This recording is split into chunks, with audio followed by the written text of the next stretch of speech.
बच्चों, विज्ञान के सेशन में आप लोगों का स्वागत है। जीवन की मौलिक इकाई ये चैप्टर चल रहा है और अब हमें तो बहुत इंटरेस्ट आ रहा है आपको पढ़ाने में, क्योंकि हमें जो चीज हमें आंखों से दिखाई नहीं दे रही है लेकिन वो हमारे एक जीवन को चला रही है, उसको जानने में बहुत अच्छा लगता है।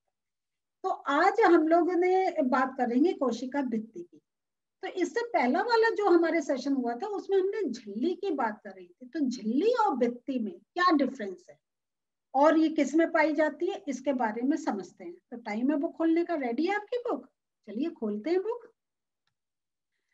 सो कोशिका भित्ति ये जो होती है पादप कोशिकाओं में मेनली पाई जाती है। तो पादप कोशिकाओं में प्लाज्मा झिल्ली के अतिरिक्त कोशिका भित्ति भी होती है। तो इसको समझने से पहले मैं आपको पिक्चर दिखाती हूँ इसकी। सो बच्चों, ये देखिए, हमने जंतु कोशिका का देखा था स्ट्रक्चर, है ना। और यहाँ पे जो अगर हम देखें तो हमें एक लेयर दिखाई दे रही थी, ये कोशिका झिल्ली की। तो ये है जंतु कोशिका। जो पादप कोशिका है उसमें आप देखें कोशिका भित्ति, एक और लेयर आपको देखने को मिलेगी। और यहाँ पे ये है कोशिका झिल्ली, देख रहे हैं ना, ये नाम दे रखा है, ये है कोशिका झिल्ली। लेकिन जो पादप कोशिका होती है उसके ऊपर एक और कवरिंग होती है कोशिका भित्ति की, और ये मेन सेलुलोज की बनी होती है।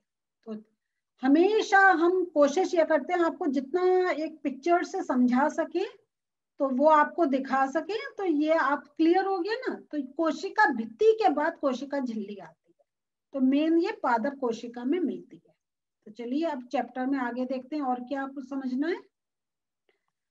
जैसा हम जानते हैं ये क्या है, ये सेलुलोज की बनी होती है। और जो सेलुलोज है ये बहुत जटिल पदार्थ है।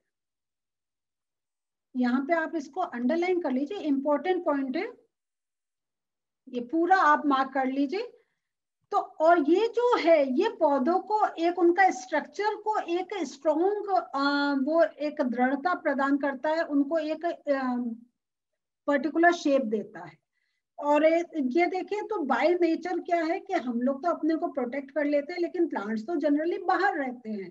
तो कैसे वो जो इस टाइप का उनका सेल स्ट्रक्चर होता है कि अंदर का जो उनके जो अंदर के जो उनके सेल ऑर्गेनील्स हैं वो उन पर कुछ एक डैमेज नहीं हो पाए। तो एक और एक्स्ट्रा प्रोटेक्टिव लेयर होती है जो हम कहते हैं कोशिका भित्ति, और इसको हम सेल वॉल भी बोलते हैं। तो जो झिल्ली है उसको सेल मेम्ब्रेन और इसको हम सेल वॉल बोलते हैं। तो वॉल से एक वर्ड क्लियर होता है कि बहुत स्ट्रॉन्ग एक प्रोटेक्शन और एक स्ट्रक्चर प्रोवाइड करना। तो अगर हम जब किसी पादप कोशिका में परासरण की क्रिया, क्योंकि हमने आपको ये पहले बताया दिया था कि कोई भी जीवित कोशिका है उसमें परासरण की क्रिया हो सकती है।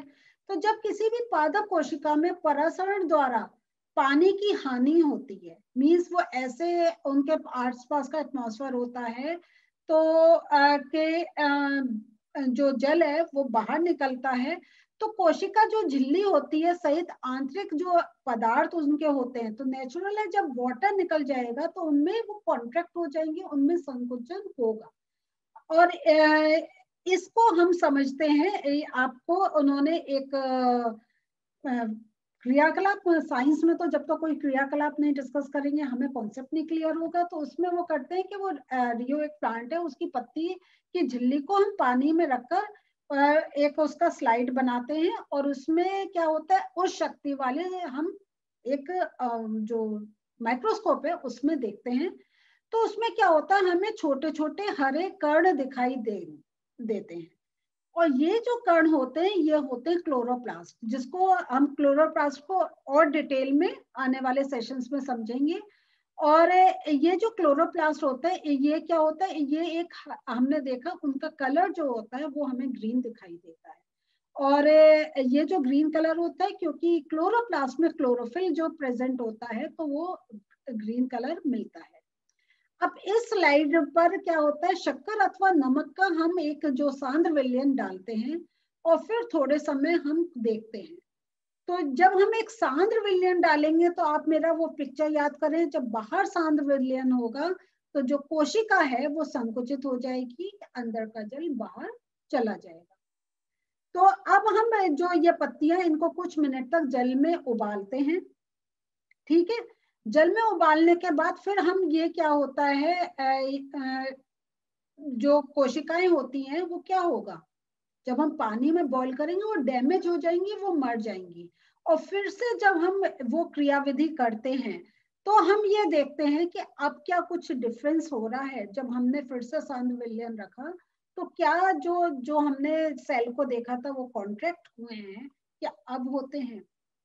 तो हम ये क्या करते हैं, देखते हैं कि हमें ये पता चलता है कि जो परासरण की जो क्रियाविधि है ये केवल जीवित कोशिकाओं में होती है। जब मृत कोशिकाएं होती हैं तब ये क्रियाविधि नहीं होती है जो परासरण की है। मींस जल का जो आदान प्रदान है ये सिर्फ जीवित कोशिकाओं में ही होता है, ना कि मृत कोशिकाओं में। तो कोशिका भित्ति जो होती है वो पौधों, कवक तथा बैक्टीरिया की कोशिकाओं को अपेक्षाकृत कम तनु विलयन में बिना फटे बनाए रखती। ये एक और इम्पोर्टेंट पॉइंट आया। ये जो है कम तनु विलयन, ये जो अल्प परासरण दाबी विलयन हुआ में बिना फटे बनाए रखती है। मींस वो उनको पूरा एक प्रोटेक्ट करती है। तो क्योंकि हमारा जो एक, हम जैसा बताया था कि बाहर वो खुले एटमॉस्फेयर में है तो उनको जो बाहर जो चेंजेस हो रहे हैं उससे वो जो सेल ऑर्गेनिल्स है वो जल्दी वो डैमेज नहीं हो, इसलिए हम उनको वो एक, इसलिए उनको जो प्लांट जो सेल है वो एक और स्पेशल कवरिंग से कवर होता है, वो होता है सेल वॉल। और ऐसे माध्यम में कोशिका परासरण विधि द्वारा पानी लेती है। तो जब हम एक हम वही अपना एक्सपेरिमेंट पे जा रहे हैं कि तनु विलयन जब होगा तो क्या होगा, वो अंदर वो पानी लेगी, लेकिन सेल वॉल है इस चक्कर वो इतना ज्यादा पानी नहीं लेगी कि वो फट जाए। तो सेल वॉल जो है वो स्पेशल प्रोटेक्शन प्रोवाइड करता है। और हमने ये भी देखा क्योंकि अगर मृत नहीं है तो जो कोशिकाएं जब वो जल का तनु विलयन में रखी गई है और जब जल का अवशोषण कर रही है तो कोशिका वो फूल जाती है। और जब वो फूल जाती है तो जो कोशिका भित्ति के ऊपर वो दबाव डालती है, और कोशिका भित्ति भी फूली हुई कोशिका के प्रति समान रूप से वो भी दबाव डालते हैं। और कोशिका भित्ति के कारण पादप कोशिकाएं परिवर्तनीय माध्यम को जंतु कोशिका की अपेक्षा आसानी से सहन कर लेती। तो जो ये बाहर का जो एटमॉस्फेयर से वो कैसे अपने को बचा रही है, क्योंकि जब वो उन्होंने जल अंदर लिया तो उससे वो फूली, और वो जो फूली तो जो हमारा जो सेल वॉल है जो भित्ति है तो उस पर प्रेशर पड़ता है, और वो जब प्रेशर पड़ता है तो भित्ति भी उस पर उतना ही एक प्रेशर एक कहीं उसका बैलेंस बनाती है। और इस प्रकार जो हमारा है कि जो पादप कोशिका है वो एक बाहरी वातावरण से अपने जो कोशिकाएं उनको सुरक्षित रखती है। तो यही कि आपको कई विधि से समझाने का ये इसमें आपके जो लैंग्वेज है वो ये कर रहे हैं कि आप इसको समझ सके कि कैसे जो एक सेल वॉल है वो कंट्रोल करती है कि जब कोई सेल फूलता है और अगर वो सेल फूल एक जल का अवशोषण से वो एक फूल रहा है तो बाहरी अगर कुछ मान लीजिए कुछ ऐसा उसके ऊपर एक्स्ट्रा प्रेशर पड़े तो वो बर्स्ट नहीं हो, तो सेल वॉल वो एक कहें वो आपस में एक उसको प्रोटेक्ट करके उतना प्रेशर डालती है कि वो जो सेल जो अंदर का जो सेल के जो स्ट्रक्चर है वो प्रोटेक्टेड रहे। तो जो आज हमने देखा उसको थोड़ा नोट्स में और समझ लेते हैं। कोशिका भित्ति, पादप कोशिका भित्ति मुख्यतः सेलुलोज की बनी होती है। सेलुलोज एक जटिल पदार्थ है जो पौधों को एक संरचनात्मक दृढ़ता प्रदान करता है। कोशिका भित्ति के कारण पादप कोशिकाएं परिवर्तनीय माध्यम को आसानी से वो सह सकती हैं। और वो कैसे सहती हैं, जो अभी हमने समझा था कि सेल वो वॉल पर प्रेशर, सेल वॉल पर प्रेशर डालते हैं और सेल वॉल अगेन उन पे उतना ही प्रेशर डाल के उसको एक कहीं न्यूट्रलाइज करते हैं। मींस हम कहते हैं ना कि अगर हम यूं एक प्रेशर दे रहे हैं और दूसरा भी अगर हमें यहाँ पे उतना ही प्रेशर देकर रोक रहा है, तो हम बाहर का अगर कुछ चेंजेस हो रहा है वो हमारे अंदर फर्क नहीं पड़ेगा। सो बच्चों, आज हम लोगों ने सेल वॉल के बारे में समझा, कोशिका भित्ति के बारे में समझा। तो एक एक करके डिफरेंट जो सेल ऑर्गेनेल्स हैं उनको हम समझ रहे हैं। आने वाले सेशंस में इसके सेल के अंदर के और पार्ट्स हम समझेंगे, कोशिका के अंदर के और पार्ट समझेंगे। तो मिलते हैं फिर से, बाय।